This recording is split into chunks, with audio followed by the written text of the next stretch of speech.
Okay, so once again, we are on the road to absolutely nowhere. Never got a plan with any of these videos, really. I just kind of go wherever I feel like it, and obviously somewhere that I also know. So luckily today we got some bright blue clear skies, so you know that means a little bit of B-road bashing today. It's nice to be, you know, kind of in the countryside and in the woods. It's much better scenery than the majority of the places that I do usually ride, which is, you know, towns and stuff. I'm sure I'll be getting to a town at some point, but for now, we're just chilling in the woods. There's a massive hill up there. Very cool. We're kind of near Farnborough Airport. It's like the back of that kind of way. You might notice while we're stuck behind these cars that I've got a new GoPro mounting spot. I've got a flexible GoPro mount, and that is on the underside of my double bubble screen. It's curved and flexible, so you know it fits there perfectly. It's exactly what I needed. It does mean now that the camera is like slightly off-centered. It's not the end of the world, really. I can deal with that. But yeah, it's better than having it mounted on my my brake reservoir. And yeah, it can tilt left and like that way, and then it can go forward and back. So I've got it on like a 90-degree angle hinge. I'm not sure if you can see there, but it's on one of those, so plenty of, you know, flexibility. And I didn't want to have it, you know, up above the screen. One, because it's distracting for me and the person watching, and two, you know, you'll get a lot of wind resistance on the GoPro there, so you know that might not pull it off, but you know it might unstick it one day.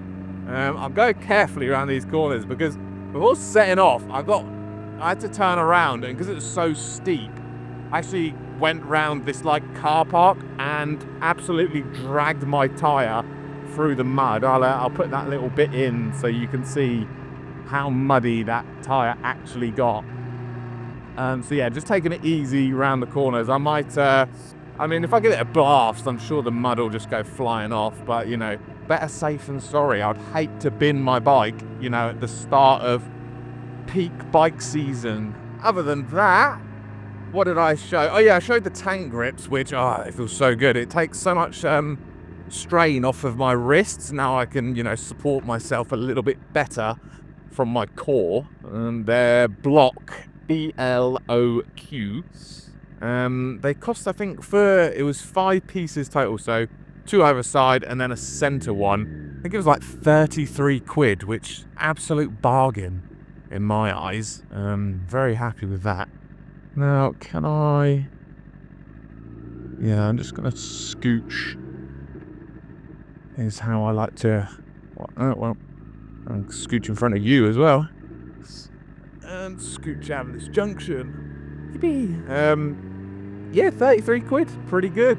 That's a lot cheaper than the easy grip ones that I was looking at. They ended up coming out to like almost 60 quid. So I was like, screw it, I'll get these. Because that is what's on the GSX-R, the easy grips. Dad got the GSX-R out last weekend, and obviously I went with him on this. Got some nice photos taken by like a photographer who goes to events at this bike meet. I think the guy's name is 0000R7. I always forget. I think people call him O's or R's, I don't know. Never met the guy, but yeah, we accidentally ended up going to this event that he was holding at Rikers at Box Hill.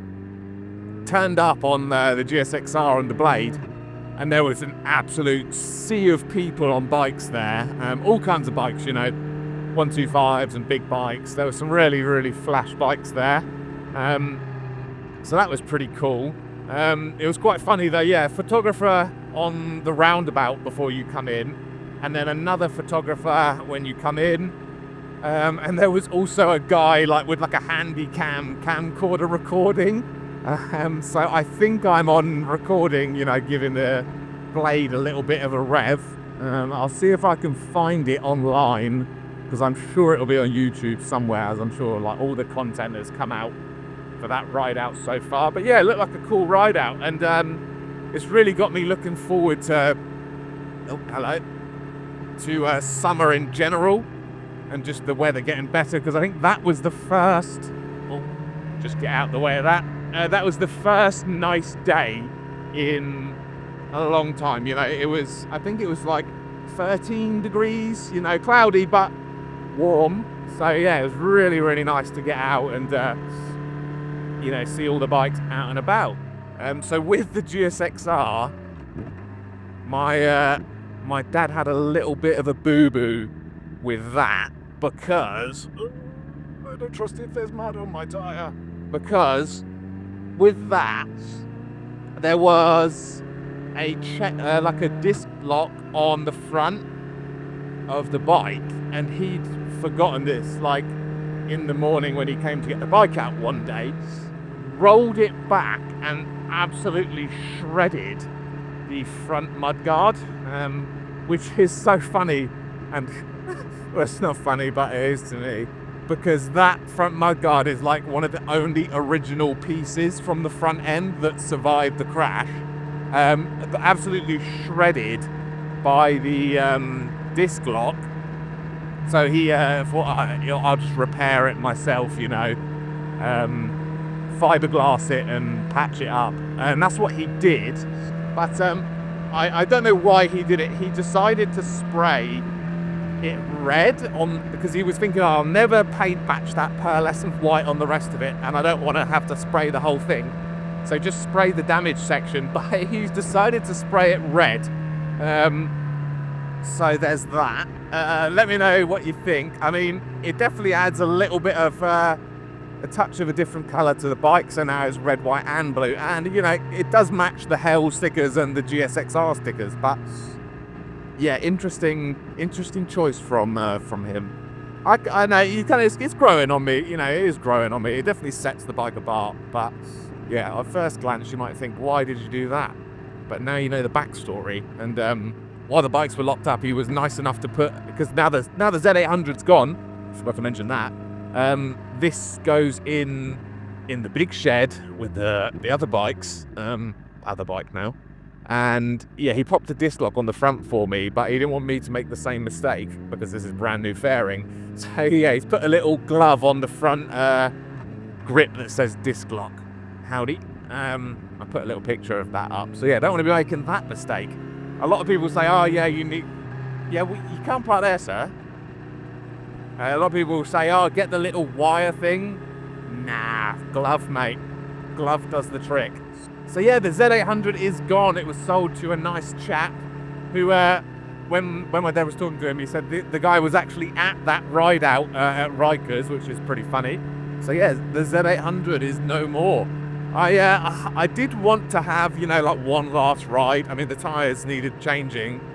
That's the only thing that was up with it when it was sold. Other than that, it was mint. So it would have been nice to get one more ride, but I'm insured on this now, and then the insurance from the Z transferred to the GSX-R, so it just wasn't insured. But yeah, very sad to see it go. But yeah, very happy with the Blade. And in other news, breaking news, I had an absolute banger of a video on TikTok that, not the content I can't say was banging, because it is, to me, you know, it's like talking about licenses. Some people might not say that's banging, but it absolutely banged views.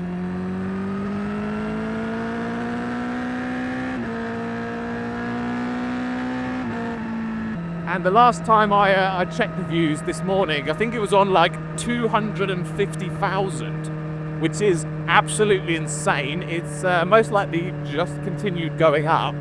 And it was funny because like a couple of days, I had 3 videos do amazing in like, obviously in the space of 3 days, as I post daily. And I think I'd posted a little story on my Instagram saying, oh yeah, like I've hit 5,000 followers on my TikTok. And then like those videos hit, and like bang, I'm at like 6,500 last time I checked. So got really lucky there. Maybe it's skill, I don't know. Maybe it's a nice, well-produced video that hit a niche that TikTok decided was in need of fulfillment, but that's another story. But yeah, that did absolutely insanely. It was a video talking about all of the direct access scheme bike licenses that you can obtain in the UK, because it's quite confusing. And I mean, maybe I didn't do good enough of a job, because a lot of people seem confused in the comments about some of the licenses, but I've been honestly replying to comments like ages on it. But yeah, that's really cool.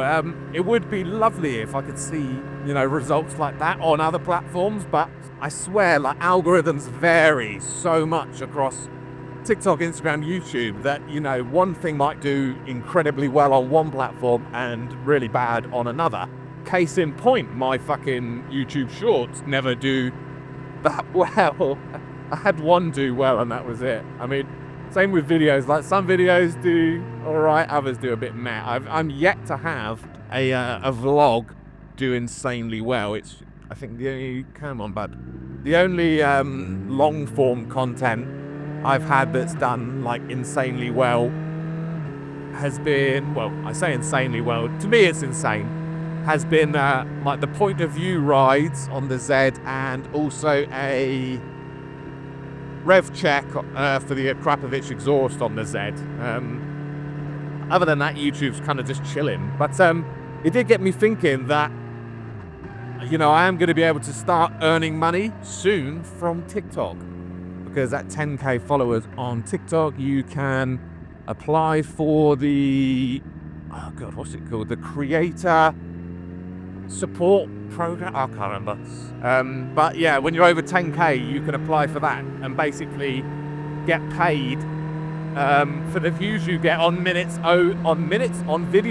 over a minute. So, you know, that 250k video, you know, could have been earning me some dosh, but that would be awesome. And then, you know, well on the way to start earning from YouTube. Oh, Lamborghini, woohoo! I've seen that one before. On the way to earning from YouTube as well, which would be awesome, and not like in a greedy sense, oh, I want loads of money. Money. More just so like I can reinvest and you know, just continually make better and better videos, you know, request, you know, invest into better equipment, better camera equipment, audio equipment, and even fund like projects for content on the channel. Because that's how I see it, you know. I think reinvesting into yourself for content creation is so important. You know, to me, it's like, at this point, yeah, like I'd never be able to sustain myself, and, you know, it's not going to make me rich, but it would just be cool to, you know, continually reinvest and, you know, keep making things better and better, keep getting better and better at making things, because, you know, it benefits me and it benefits people watching the videos. So yeah, it'd be really cool. I love this area, you know, bright blue skies, countryside. One thing that I didn't mention in my little intro at the start of this video was I mentioned that I was filming. I didn't mention that I stepped in a fucking dog shit or a something shit, because it fucking got absolutely everywhere on my fucking boots, and it a little bit got on my bag as well. So pissed off. I think it's still on my like boot. But luckily, I'm going to be cleaning the bike when I get back today, as I'm, you know, going on a little social ride out tomorrow morning down to Portsmouth. And yeah, the bike just needs a nice little scrub up. But I think I'm going to call the vlog here, as I'm going to start heading back on the motorway at some point. I'm going to stop and, you know, turn off my vlog equipment. But nobody wants to see motorway riding, so yeah, gonna cut the vlog here, and make sure you follow on all social medias, that kind of stuff. Make sure you check out my TikTok and my Instagram, my other videos on bike builds as well. That'd be greatly appreciated. And yeah, you know, stick around for the next vlog I do. Hopefully the weather's gonna keep getting better and better. And also let me know if you'd want to see the POV no talking vlogs make a return, as I've got my reasoning for not doing them as much. But you know, if they're in high demand, I would definitely be happy for them to make a return. But yeah, drop me a comment in the comment section, and as always, ride safe, and I'll catch you in the next one.